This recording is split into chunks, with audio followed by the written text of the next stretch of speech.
और लॉकडाउन में जब दुनिया के लोग अपने देश के रहने वाले जनता का हित और कल्याण कर रहे थे, उनके स्वास्थ्य की सुरक्षा में लगे थे, उनके रोजगार के लिए लगे थे, उनके जीवन यापन करने की व्यवस्था कर रहे थे, तो हमारी सरकार क्या कर रही थी? ये झूठे लोगों की सरकार, झुठलर जीवियों की सरकार ये क्या कर रही थी? ये बांग फाड़ रही थी कि हम विकास कर रहे हैं। बदले में क्या? किसानों ने कभी नहीं कहा हमारा कल्याण कर दो। किसानों के विरोध में 3 काले कानून बना दिए। मजदूरों ने कोई एप्लीकेशन नहीं किया कि हमारी मजदूरी कम की जाए, बढ़ाया जाए या घटाया जाए। कोई भी डिमांड नहीं किया। जबरदस्ती सरकार ने मजदूरों के विरोध में कानून बनाया। डॉक्टर बाबा साहब अंबेडकर ने यह संवैधानिक व्यवस्था बनाई कि कोई भी व्यक्ति बंधुआ मजदूरी नहीं करेगा। संविधान में व्यवस्था दिया, तब जाके पूरे देश में बंधुआ मजदूरी खत्म हुई। अब बंधुआ मजदूरी खत्म होने के बाद बाबा साहब अंबेडकर ने कहा कि प्रत्येक मजदूर मात्र 8 घंटे काम करेगा, इससे ज्यादा नहीं करा सकता कोई। चाहे वो सरकारी हो, चाहे अर्ध सरकारी हो, चाहे प्राइवेट में काम करने वाला हो, वो 8 घंटे से ज्यादा काम नहीं ले सकता। अगर 8 घंटे से ज्यादा काम लेता है तो उसे 1 घंटे का 2 घंटे की सैलरी देना पड़ेगा। उसका नाम रखा ओवर टाइम। यानी टाइम फिक्स है 8 घंटे, और 8 घंटे से ऊपर जो भी काम करेंगे उसे ओवर टाइम कहा जाएगा। उसकी डबल सैलरी मिलेगी। 1 घंटे का काम करेगा तो 2 घंटे की सैलरी देना पड़ेगा। यह संवैधानिक व्यवस्था है।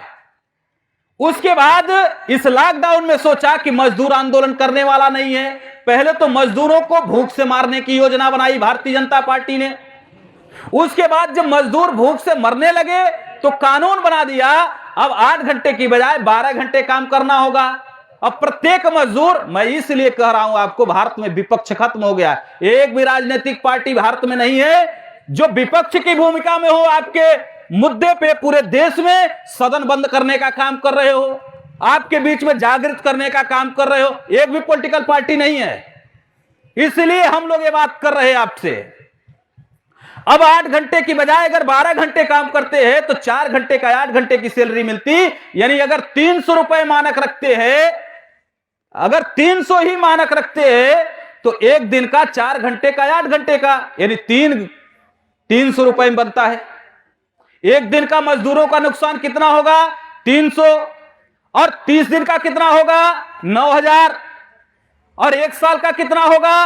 1,08,000। और 5 साल का क्या होगा? 5,40,000 रुपया। ये मजदूरों का नुकसान होगा। और जब मजदूरों का नुकसान होगा पूरे देश में, तो यही पैसा किसके अकाउंट में जाएगा? अगर सरकार के अकाउंट में जाता तो भी समझ में आता। ये सरकार के अकाउंट में नहीं जाएगा, बल्कि किसके अकाउंट में जाएगा? नरेंद्र मोदी जी जिसके रखेल हैं, किसके? टाटा, बिड़ला, अंबानी, अडानी, बाटा, ये इनके अकाउंट में जाएगा। और इन्हीं से पैसा लेके भारतीय जनता पार्टी ने चुनाव लड़ा। 2019 में 12,000 करोड़ रुपया यही टाटा, बिड़ला, अंबानी, अडानी ने दिया भारतीय जनता पार्टी को। और कांग्रेस को 800 करोड़ इसलिए दिया कि जब ये कानून बनाएंगे तो आपको विरोध नहीं करना है।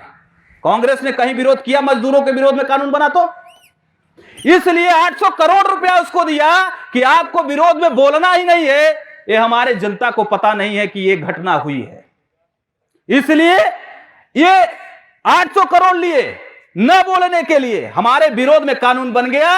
आज हमारे समाज का लाखों करोड़ रुपया चला जाएगा किसके पास? टाटा, बिड़ला, अंबानी और अडानी के पास। इसीलिए अंबानी ने कहा था कि मैं 50 सीट को गोद लूंगा बीजेपी के। 50 सीट पे जितना पैसा खर्च हो रहा था वो कौन दे रहा था? अंबानी परिवार दे रहा था।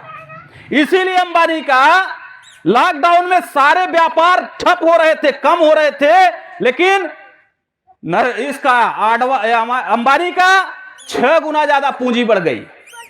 एक खुद ही सरकार ने रिपोर्ट दिया, और उसने जो सीए को रिपोर्ट प्रस्तुत किया, उसकी आमदनी लॉकडाउन में 6 गुना ज्यादा बढ़ गई। इससे यह सिद्ध होता है ये मिले जुले लोग सरकार चला रहे हैं, और इनको रोकने के लिए क्या करना होगा? तो यही करना होगा, लिखित में दस्तावेज दो, उसके बाद मुझसे चुनाव में बात करो वोट के लिए।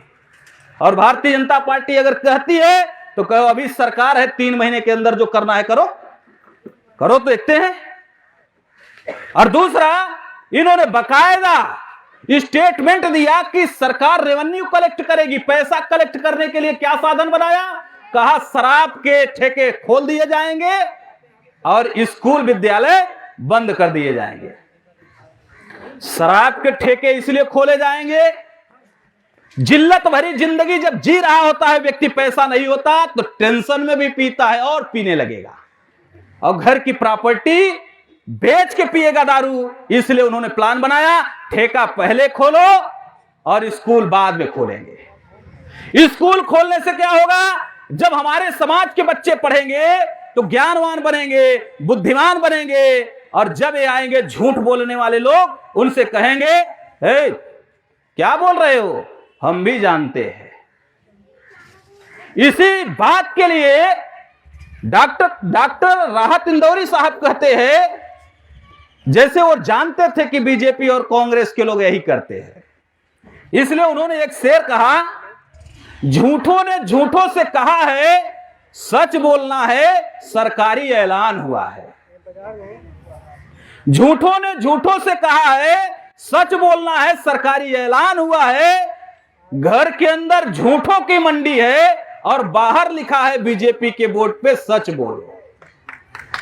ये जैसे वो जानते थे कि बीजेपी के लोग यही करेंगे, इसलिए हम लोगों ने कहा इसमें लिखा मुद्दे पे कि अगर हम सत्ता में अगर आते हैं तो सत्ता में आते हैं तो जो प्राइवेट स्कूल हो या गवर्नमेंट स्कूल हो, जो बंद हुए स्कूल थे उसके समय में एक भी फीस नहीं देने देंगे, और अगर फीस लिए हैं उसको वापस करने का काम करेंगे।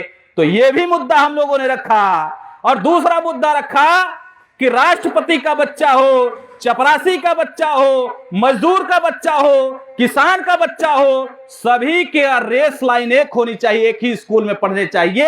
या तो ये जो प्राइमरी स्कूल है, क्या इंग्लिश मीडियम से ज्यादा सैलरी मिलती है क्या जो बच्चों को पढ़ाते हैं टीचर? यहां 60,000 मिलती है, वहां 2,000 मिलता है, 5,000 मिलता है। फिर भी अगर उत्तम क्वालिटी की पढ़ाई कराते हैं तो 60,000, 50,000, 40,000 पाने वाले लोगों को क्यों नहीं करा सकते हैं? सरकार खुद ही नहीं चाहती है, तो इसके लिए हम लोग चाहते हैं कि उच्चतम शिक्षा दी जाए, गुणवत्तापूर्ण शिक्षा दी जाए। जिस सब्जेक्ट का कोई मतलब नहीं है पढ़ाने का, उसको वहां से निकाल दिया जाए। अगर इस तरीके से बात होती है तो ये वन एजुकेशन वन नेशन का भी आंदोलन लोगों ने चलाया, लेकिन जो वन एजुकेशन वन नेशन की बात करने वाले थे वो सत्ता में चले गए। अरविंद केजरीवाल जी कह रहे थे वन नेशन वन एजुकेशन, और चले गए सत्ता में, वन नेशन वन एजुकेशन का काम खत्म हो गया, उतने के लिए नहीं है। इसीलिए हम लोगों ने प्लान बनाया। ये समाज को बार बार लोगों ने छला है, धोखा किया है। अब धोखा नहीं खाना चाहिए, इसलिए लिखित में स्टाम्प पेपर पे हम लोग मुद्दा लेके, और एक गांव गांव मोहल्ले मोहल्ले चल रहे हैं। ये अकेले परिवर्तन यात्रा साथियों नहीं चल रही है।